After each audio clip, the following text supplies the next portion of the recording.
traders, this is the Dow on a weekly chart. I'm going to keep this video nice and short and then I'm going to go into a lot of detail on Traders Roundtable. And before I forget, what I'm going to show you on Traders Roundtable is my new journal sheet, my new journal check sheet, which I think you should get a copy of.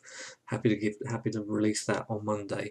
I just think if you put pen to paper before the markets open and get going, it will help you to sort of gather your thoughts and certainly record what you're doing during the day so you can reflect on it either end of day or end of the week or both, ideally. Okay, so back to this weekly Dow. So I've picked the high from November 15 and the high from January 18, and then I've picked up on this trend line from early 16 to June, middle of 16, and you can see that from this sell-off that we had late January, we were neutral last week, just sitting on the low of this channel. The other thing to note is I've got a 50-day and a 200-day moving average. Now, when I started technical trading quite a long time ago now, I was told right from the start that the 50-day average, this one here, is the mother of all moving averages. And it's certainly true of this chart here, because this lift off we had in early 16, the first test was a fade, and that saw a nice push higher for 3-4 weeks. We saw a test in the autumn of 16, which really started to see this market lift off, and we've not quite come in contact with it. So I would love to see a weak start to the week and see that come in contact with that 50-day average at 23,100. And we are currently 23.9. So that, if we'd see that, that's a huge drop, a decent drop. It's not huge by today's standards, with volatility we've seen. Okay, the point is we had a higher close on the week beginning the 26th, and a flat week, marginally lower last week. So if we can see some selling in the first half of the week down to a trend line, and then come in contact with that average, or at least closer to it, then I think that can get bought. You can note that, so I'm drawing a lot of lines and trend lines on this, conscious I'm messing this chart up. Last week's open was 23,527. So I think I'm going to leave that on my weekly chart, because that looks like a really neat place to get long if this market is going to get long. Like I said, it's neutral at the moment. Big sell-off week beginning on 19th. Higher close beginning week 26, and there we are, just marginally lower this week.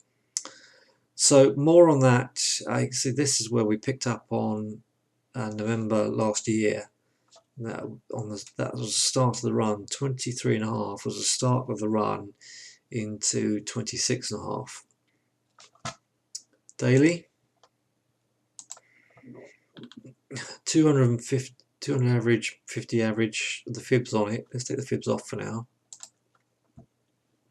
Look at the trend lines. So from the high of late January to the latest high on late Feb, punched into it on the Monday 12th of March and sold. And here we are, we've not tested it since 12th of March. And here we are just about to go into 9th of April. Okay, so we are just holding the 200-day average. Now, data-wise, we're fairly quiet this week. And certainly the first half of the week, we've got US inflation and the Fed minutes on Wednesday. So I think Wednesday is going to be a key day. Let me do 1 minute. Okay, so yeah, it's a pretty box-like area.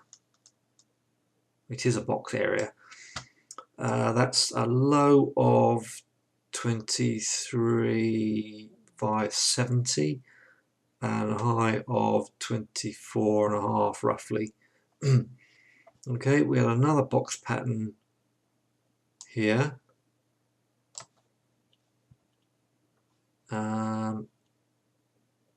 We finally came out of that on the 22nd of March.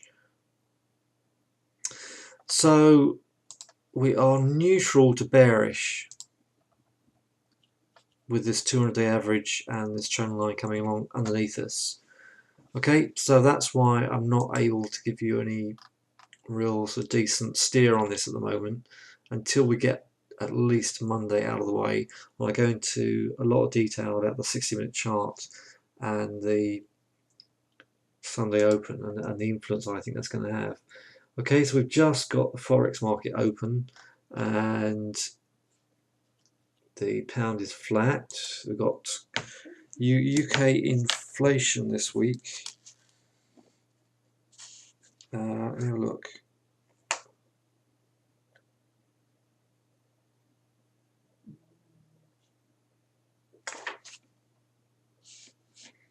Got manufacturing on Wednesday. No, we haven't got inflation in the UK this week. Got that wrong. It's just US inflation. Okay, so this one is holding the 50-day average at the bottom, and so I think if we come into this area here, somewhere around 150 to 250, and put a sell signal in, and we could drop underneath this if the US inflation comes up with a decent figure. Otherwise, we are toast. What else can I draw on this? Anything significant, anything useful I can draw on that apart from that trend line coming underneath us? No. Again, this is pretty box-like. Where are we?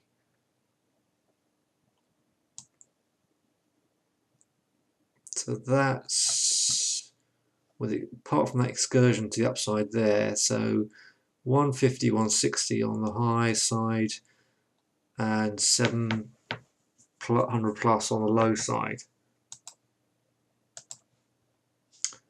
So again, can't comment too much on that one. I haven't got a lot to say on that one. Weekly chart is under the cosh from this trend line coming in from July 14 highs and Brexit, pre-Brexit highs.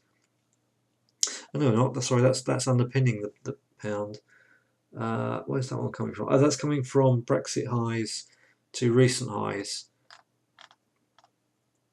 So this top trend line is Brexit highs, well, pre-Brexit highs to recent highs here in January. So you can see really, really flat. I think for me, if this is a bullish consolidation, we need a dip into 750, and then if the buyers step in, then I think we can come back to these highs. So I think that pound is lower. It's a higher close last week, sitting above that moving average. So let's see if we can get us. I've been selling it the last couple of weeks at the highs. Let's see if we can get a high tick up here for us to sell into, for me to sell into. All right, DAX. I should sort of talked about the DAX before. Sorry. Broken up through the trend line. So I think this needs to come in down back to 12,000. A little tick lower would be even better at 975, 980, to then see if we can come in and start to attack 12.4, 12.5, and potentially up here. So we've actually broken up through a trend line on this one. And the weekly chart is better than the US markets. You can see all that support down there, 11.80. a flat to higher close last week, unlike the Dow, flat to lower close on the Dow. So this has got relative strength. It's not closed above the 50-day average. So obviously I'm going to say any close under 12,000, and that could just trickle lower. Okay, so Bitcoin's had a gap up. Anyone who's interested in Bitcoin, watch out for 65. Watch out for a gap fill. Not to say we're definitely going to get a gap fill, but if we do dip into that area, watch for a buy signal down there, because that could trigger the next move to the upside on the Bitcoin. It's been under the cosh. There's another trend line coming down there, so it's still weak, low volume, judging by the narrow range in the daily bars. It's suffering from low volume. So is it shortable? Yes. However, the weekly is sitting on the 50-day average. So the days of potential big downdraft may be over. But if we trickle down to 60, 66, 60, 65 and get bought, that may work. Alright, I intended this to be a short video. It's a bit longer than I thought, but I do hope that helps. So Monday Traders Roundtable, we're going to talk about the impact that I think the Sunday open range is going to have on the markets and our trading. And I want to show you, I'm really excited about the new journal sheet, which I think you should use. I'll distribute on Monday. So look forward to joining you then, and we'll mark up these charts and look at a few stocks as well. Alright, bye for now.